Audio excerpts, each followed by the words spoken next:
5 kun oldin shu Samarqand klinikasiga davolash boshladim. Tomoq bo'g'ilib, yurak bezovtalik bilan keldim-da.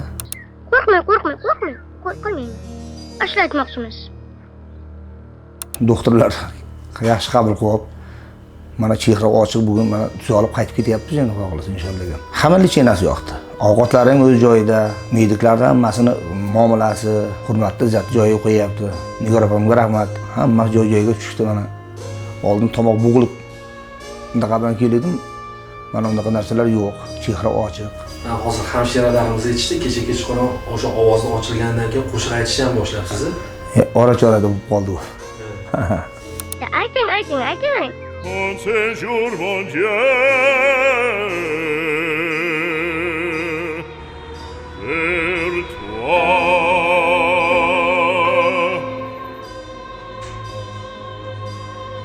Bravo, hurray, biz! Bravo! O'zbekiston! Doktorlar hammasiga katta rahmat.